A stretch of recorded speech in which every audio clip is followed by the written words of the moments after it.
So let's get into this one, right? What happened in Marsabit yesterday?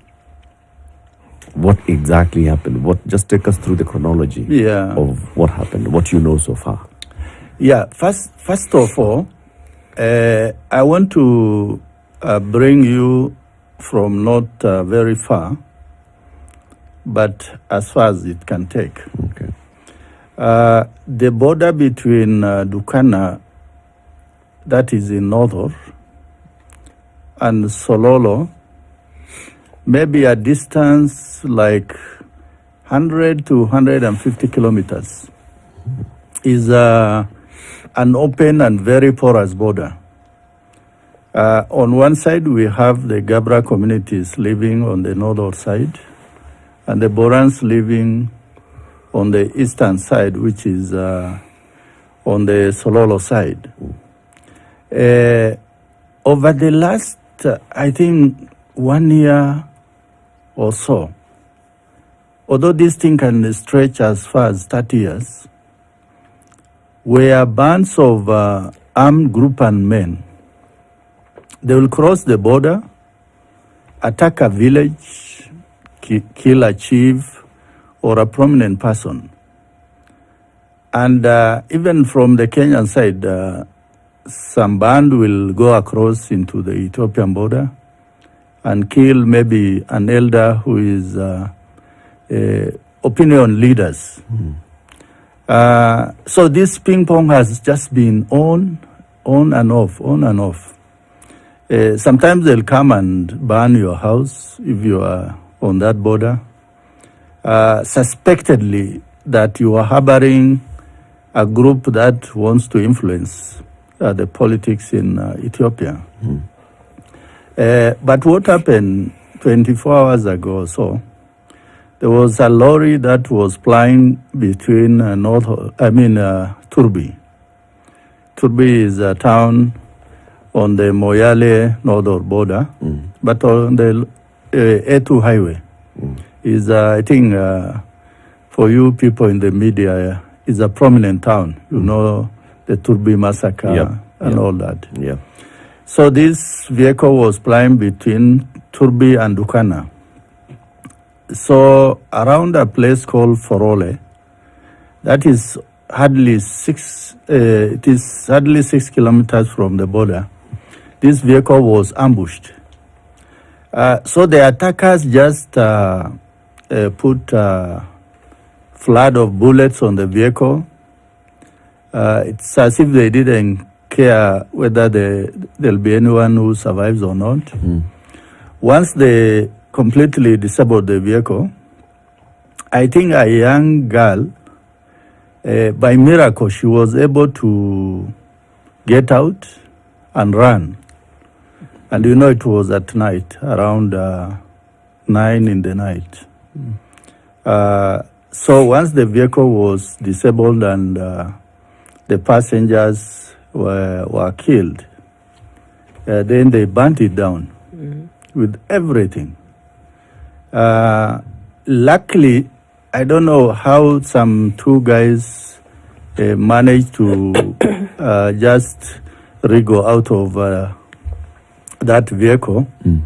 Those two survived with injuries. And I think as we are talking now, they are in hospital.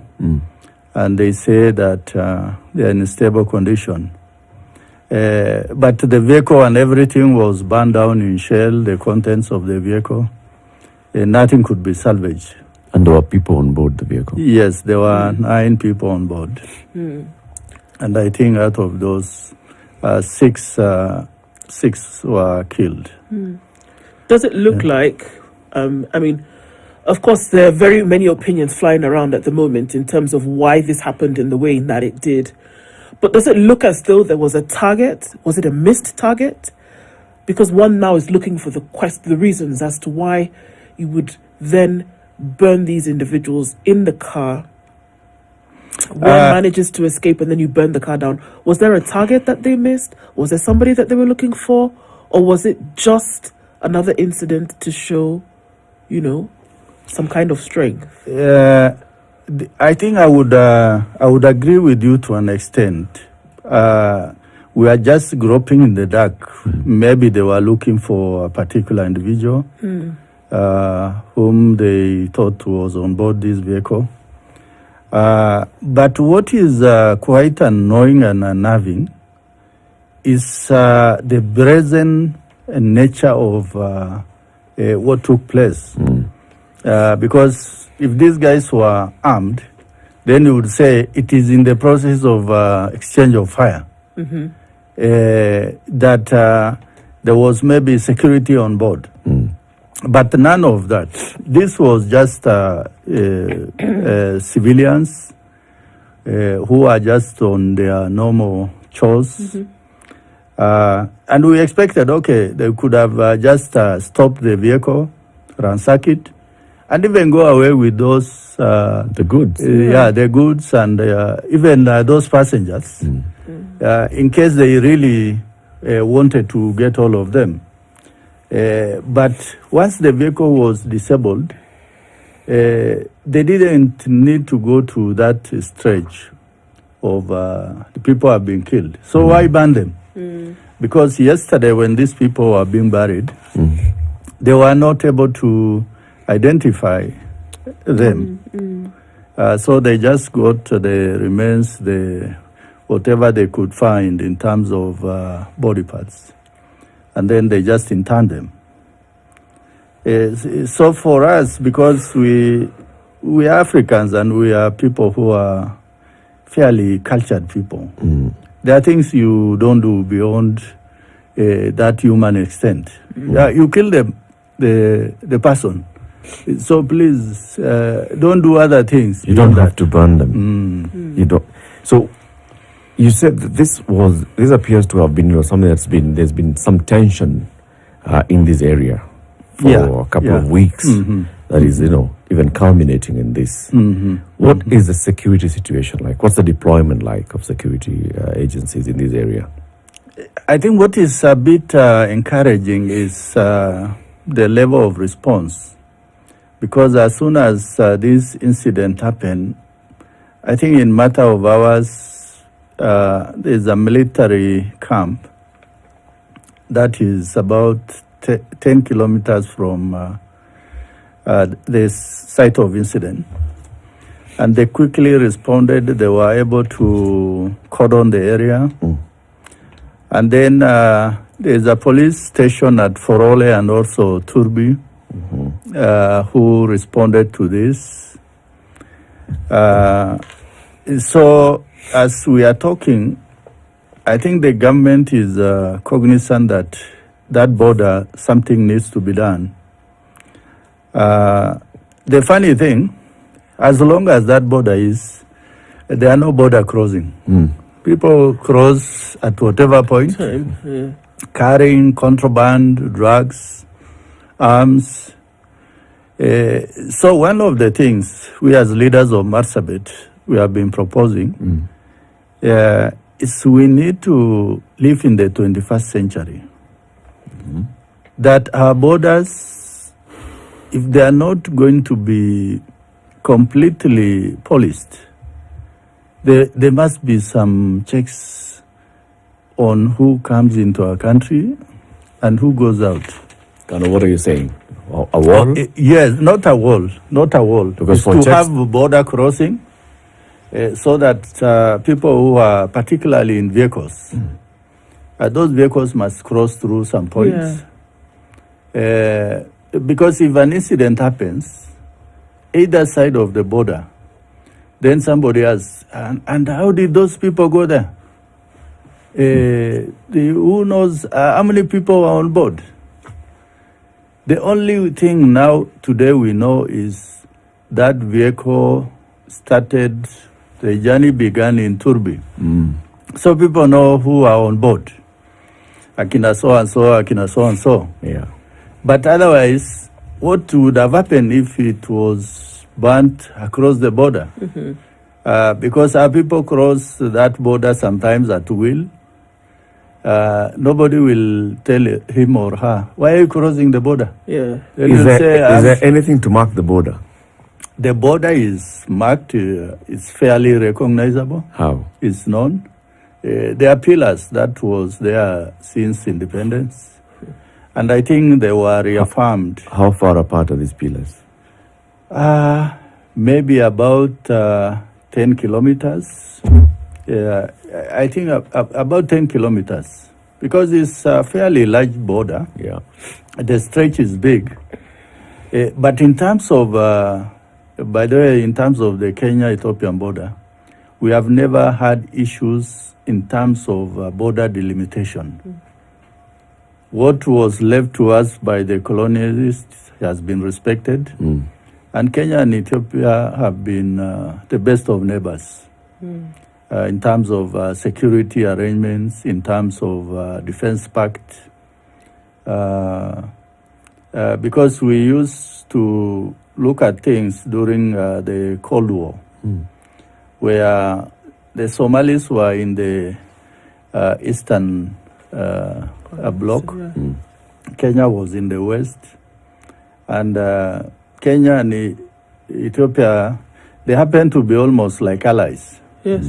So in terms of border, we have never had an issue.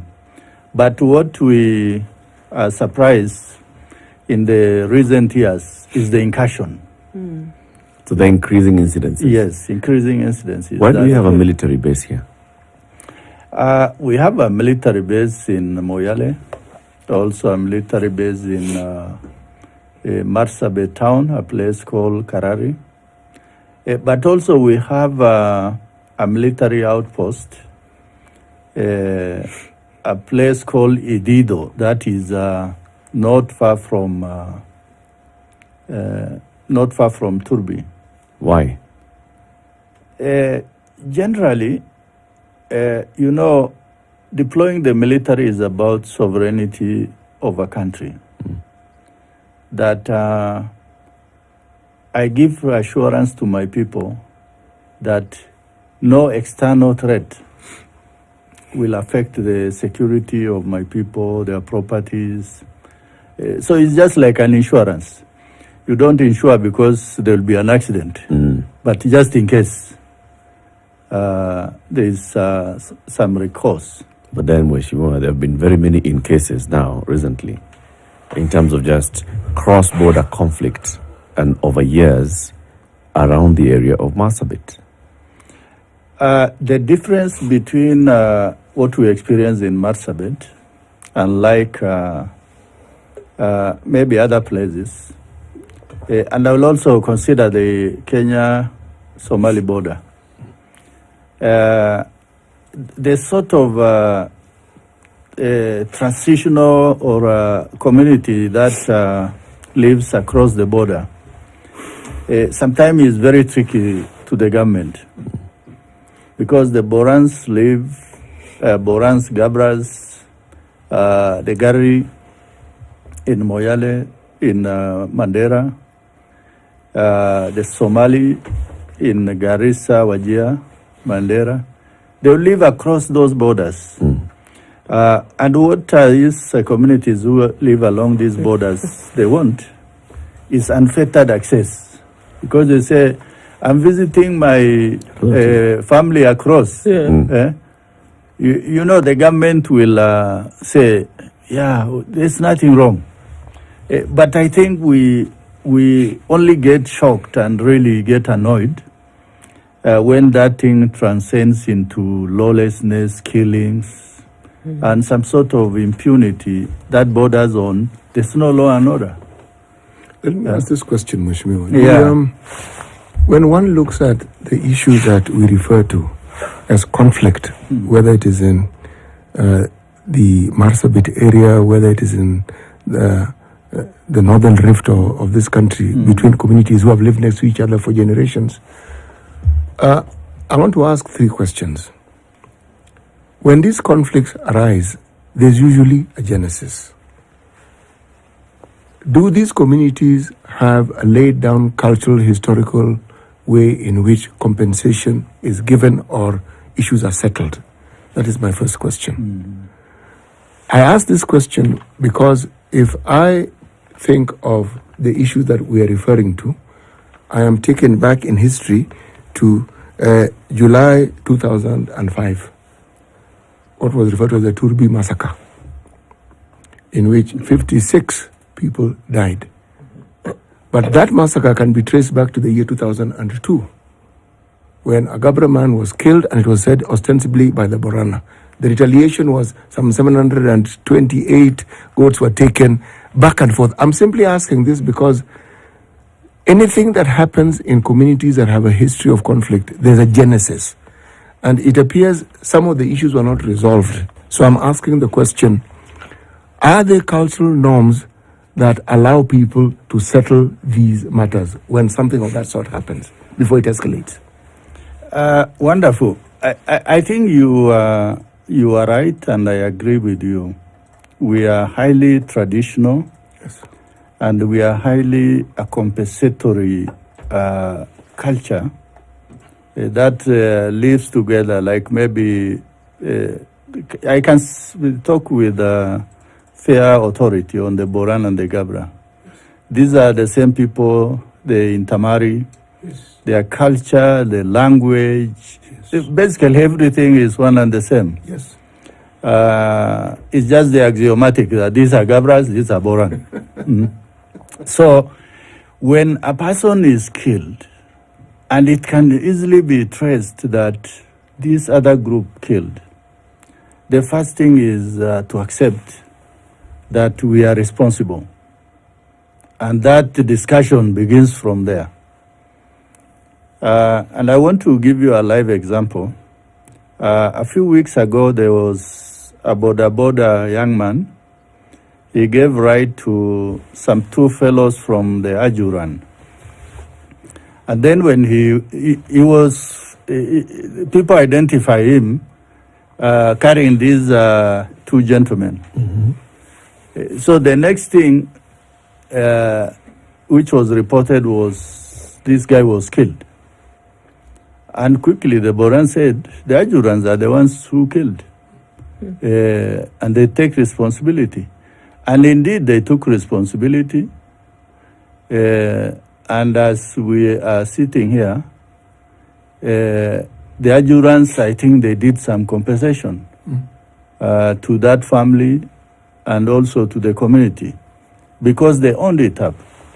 In terms was of... there punishment to the supposed killers? What they first said is to compensate and also to hand over the individual over to government. Mm-hmm. Because the reason why they have to compensate is so that there are no revenge attacks. Because if you kill, even if you compensated, somebody will not forget. The major difficulties that is not there maybe in the agrarian communities. The agrarian communities believe that if that person who killed my brother is in court and is in jail, it brings a closure. Yeah.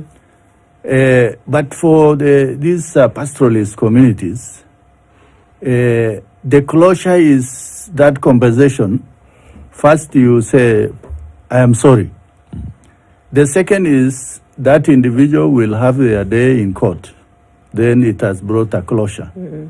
But if that circuit is not closed, it will always be an open wound. Mm-hmm. They say, okay, they killed a young man of 25. We'll also look for somebody like that.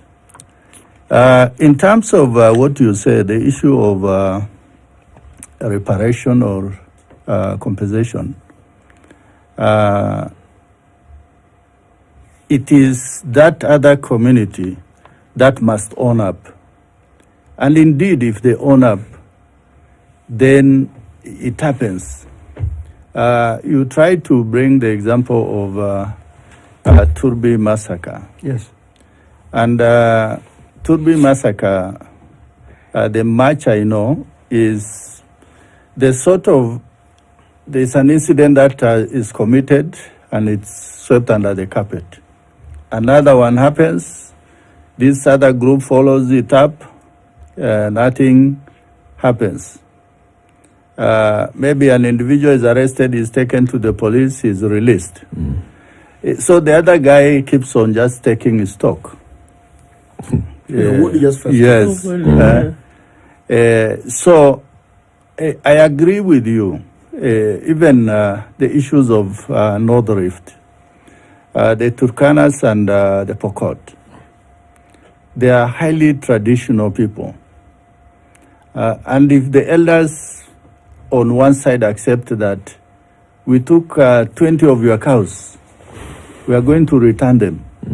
And in compensation, we are going to give another 5. Those guys will not quickly retaliate. They know that, but they have returned, so why go to that extent? They killed Ahada, a young boy of 13. So these guys say, if you kill somebody from these communities, then you say that you are going to pay in terms of compensation 20 cows. Then you ease the tension, Right. so that even if the Wazes come to talk, the anger is not there. It's reduced. Yes. Let's take a break. It's reduced. Let's take a break. We'll continue shortly. 23 minutes to 8. Our guest this morning is the retired Colonel Dido Ali Raso. He is the Mtumishi, representing the people of Saku constituency in the National Assembly. He's here because we want to talk about the issue of tensions and insecurity along Kenya's borders, particularly this border between Kenya and Ethiopia. This attack that took place yesterday, where people were killed, a vehicle attacked, people killed, and then their bodies burnt. It's a big one. What is the response from the government, and what needs to happen to actually make sure that there has proper peace in this area, in these communities? You know, the way we're just talking here, they killed so and so, and so they paid, and so they... It's like it's just normal. This needs to stop being normal. We'll be back shortly. This is the only way to start your... Hey, baba boy, gas imeisha, shopping imeisha, na ujue tokens bado zinalia. Msupa, nipe mbao na 20 minutes. Mbao, like 20 bob. 20 minutes, kwani kuna nini? Na ujue mi nataka kupika haki. Jaber, kwani ujui dakika mamilini every 20 minutes, halafu wanapea na 10 million every 20 minutes, na hadi kuna 3...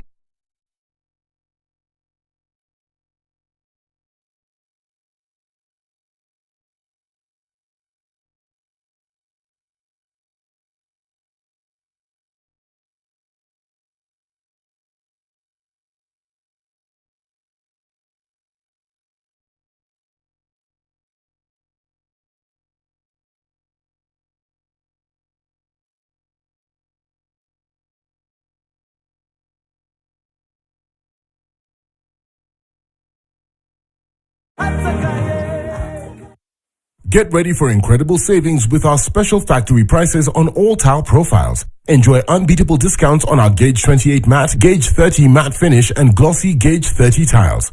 Choose from a variety of matte finishes including Germania tile, Jami tile, Espana tile, Roman Jami tile, and Jamiz tile. The Gauge 28 matte was 820 Kenya shillings, now just 745 per meter. And the Gauge 30 matte was 680 Kenya shillings, now slashed to only 625 per meter. And that's not all. Our box Jami tile, previously 575, is now only 499 Kenya shillings per meter. Don't miss out on this limited time offer. Visit our factory outlets in Kitengela or Meru, or place your order today by calling 0729 628 199 or 0740-229-609. Rhino Mabati. Do it best on top.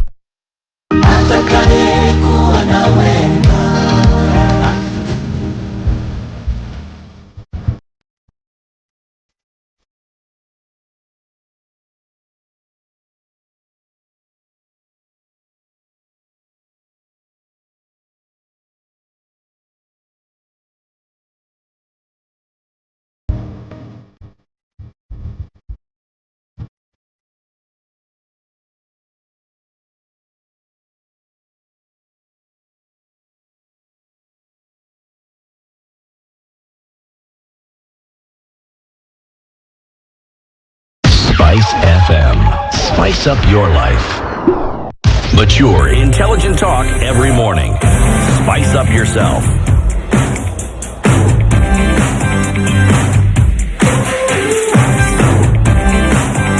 Mornings done right. 94.4 Spice FM, Nairobi. 20 to 8, our guest, the Honorable Colonel Retired Colonel Dido Ali Raso, MP, Saka constituency, is here with us, talking about the tensions along this border. What needs to happen long term? We need a long-term solution here.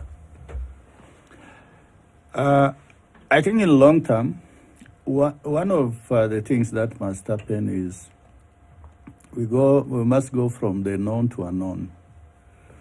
First, the government must take responsibility. Responsibility ends somewhere and it starts somewhere. Secondly, it is about the communities that live on that border. You must accept that you also have something to contribute to that peace along that border. Because if you as communities just throw your hands up in the air and say, let the government take control, who is the government? At the end of the day, you are part of that arrangement called government. Thirdly, the communities must also accept to live in peace. Because before this incident, over the last 2 years, the Gabras and the Borans, they stopped fighting. Something that also we are pleasantly surprised. Because before, there will always be this killing, this is stealing of this livestock, this and that. But over the last 2 years, the Boras and Gabras is like silently everybody is saying that tumechoka. Let us accept peace and let us embrace peace. So mine is to, my suggestion is those two communities that live along the border, because they straddle the border, they must accept or agree to live in peace. Okay. I have to ask, though, that every time we see that there's an issue, like with what we saw yesterday, then maybe it gives rise to why, because the conflict or the lack of peace, we've seen this for a very, very long time. But then I think in trying to solve the problem, one must look at the reason for the conflict. And I think more often than not, we don't look at where did this all start from? What is the problem? Before you even ask the who and the where did this start from? Do you have any ideas or insights into how this all began? Because if you say that two communities should live in peace, you more often than not have to revisit the original problem and say, where did these two communities begin to clash? For you to then be able to point to a solution. So what is that? I want to say what is the starting point. The starting point historically is that the Gabras and Borans, if I take that as the origin of whatever is there, they have naturally been just one people. It's just like when you make the coin, you make a head and a tail. That is how they were. But we saw the differences begin to grow as soon as the constituency of Saku and Nodor were created in 1988. This is when now the Gabras found the Borans. So these people found that, kumbe, we are different people. We never thought so. So there is that identity crisis, redefining yourself. So slowly it matured into that differentiation. We were communities that never used to kill or attack each other. Where does that leave the other communities in the area? The Rendile, the Burji? Yes. The Burjis, I think they are fairly a fabric of either the Boran and the Gabra, because they live with them.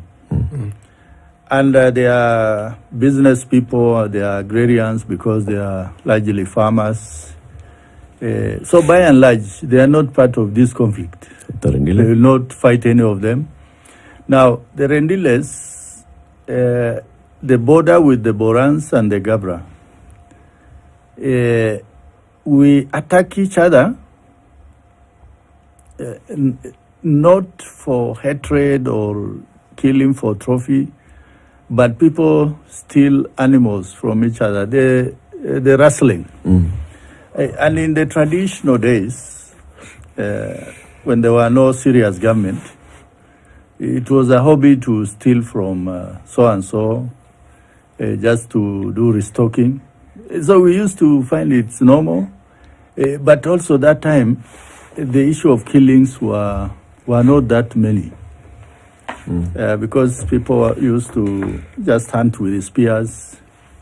But most of these killings began to be pronounced and attenuated. Yeah.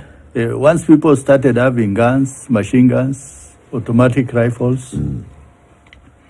But for the two communities, the Gabra and the Boran, their relationship is quite unique. In many ways, one language, one people, intermarry, the same culture almost, traditions, almost by 95%. What divides us maybe is very little. So the issue of now government taking control, you know, when we say government in Marsabit, is the office of the president, is the Ministry of Interior. Those are the people who give you locations, the districts. There are people who give you the police. So whoever is close to that power tends to get more. Right. So when somebody else gets 2 locations, then you'll ask as the Rendile, Gabra or Boran will say, okay, and Namimi, what have you given me? So I, without fear of contradiction, I used to say even in Parliament that our problem emanates from the office of the President, that they will give whoever comes. They must follow up to say, okay, we have given Honorable Russell this. What can we give Honorable Wario, the MP for Northor? And have we given the MP for Moyale? Have we given to Lekuton, the MP for Laisamis? So that you don't interfere with the power balance. You allow all the time a win-win situation, so that no one community or 2 communities feeling, oh, you know, we are being shortchanged. And it needs both very intelligent and magnanimous individuals in the office of the president to do that balancing act. Because once that balance is interfered with, it goes all the way to the ground. That even herdsmen know that, oh, so-and-so got a location yesterday and people are celebrating.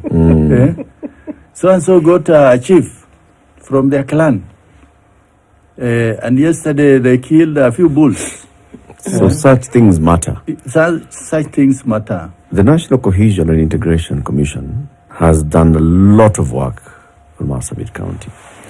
Various administrations, various interior ministers and people in the interior ministry have done a lot of work. Their reports, all these things, they've had meetings with the leadership from this area.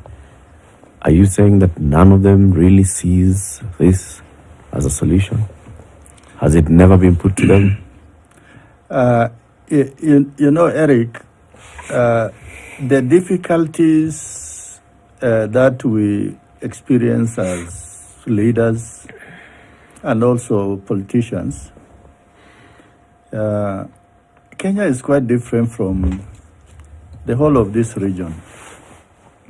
When I was in the army, I was in AMISOM in Somalia. In fact, I was in Somalia for 2 years. And I understood what functions and what does not. I am quite familiar with the administrative arrangement in Ethiopia. Also in Uganda.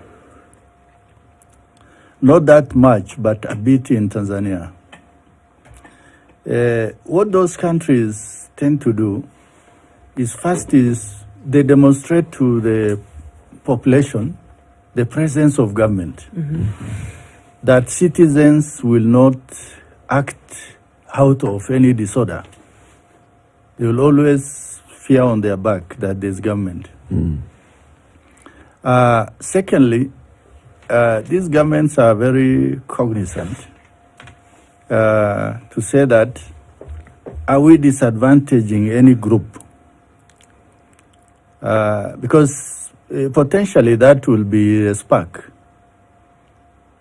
I know of a case in Ethiopia where communities move, because pastoralists, they move a lot. And then in the process, they give some regions or location to some other groups. And it becomes the spark for what I would call a long stretch conflict. And then suddenly they say, oh, okay, if that is the cause of conflict, we have returned it. So in our case, although we live in a postmodern society, but our rural areas are largely still traditional, and they keep to certain things. They say, no, please, don't take this from me. And that is why we have an assistant chief in a sub-location. That is the smallest administrative unit. It is a bridge between that is small village and the government. Then location. The arrangement that, although we can despise the colonialists, but the arrangement that they left, we have not changed a lot because it works for us to an extent.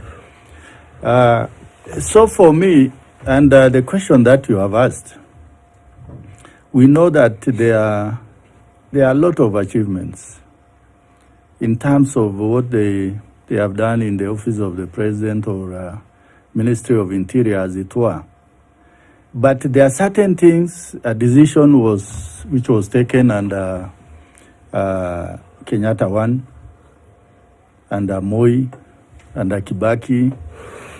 So if you try to undo that under Ruto, it becomes very difficult. It's like you are trying to climb Mount Kenya when you are not prepared. Look at Ongata Rongai. Ongata Rongai today is largely part of Nairobi, although administratively it falls under Kajiado. Who are the inhabitants? When I was a young man in the army, Ongata Rongai used to be just a training ground. They are Masai Manyatas. It was just grazing area for the Masai. Today the Masais cannot look over their shoulders and say, oh, hapa ilikuwa kwetu. It's gone. It's gone. It's not that anyone dispossessed them of that land, but it is that evolution in human development. So slowly, even our region, the government must do, the government must be very proactive in terms of doing certain things differently. In terms of saying, this thing works for these people. Let no external influence affect it. These people live along the border. They want to cross this border. If they cross this border, there is no problem. But make sure there are no external elements that negatively influence the normal activities on this border. So there are things that the government is like a referee. The people are the players. It is the referee who says where there is foul. Has the government been dropping the ball on those issues? I think largely that is what I must say. Because if the government was focused throughout, I live in Nairobi. When I look at how the security machinery works, then I will go to Nakuru. Nakuru is not Nairobi.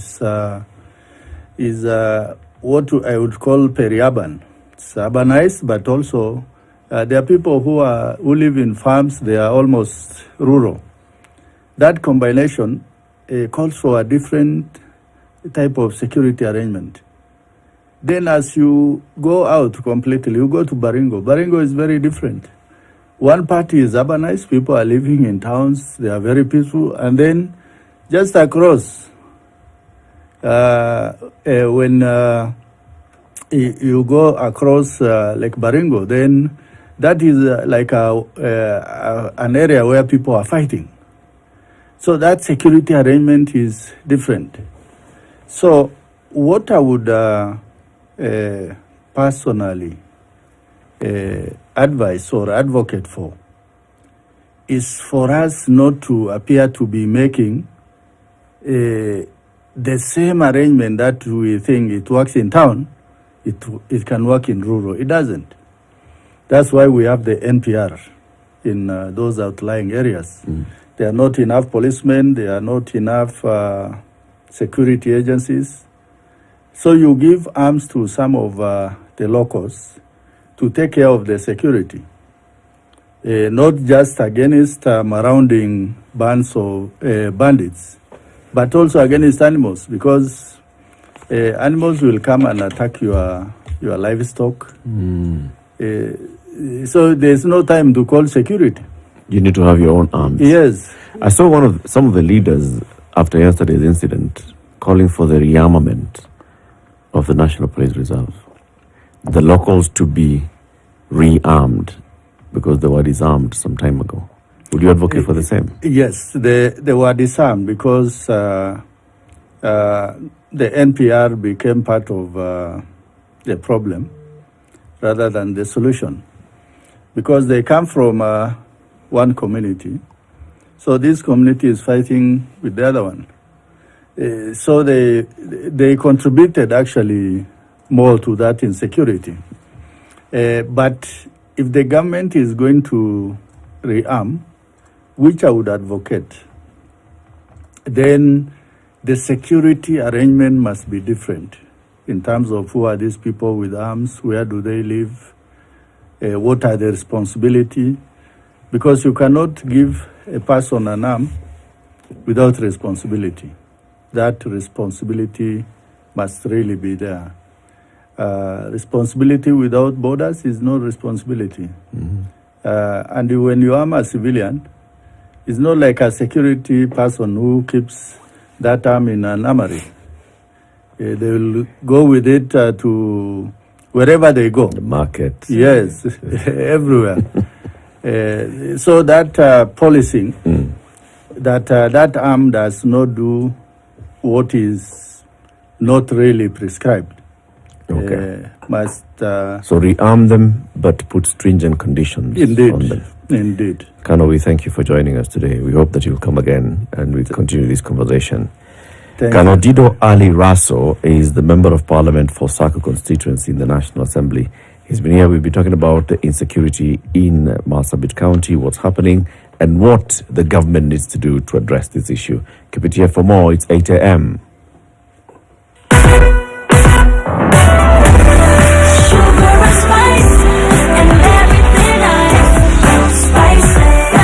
Spice up your life.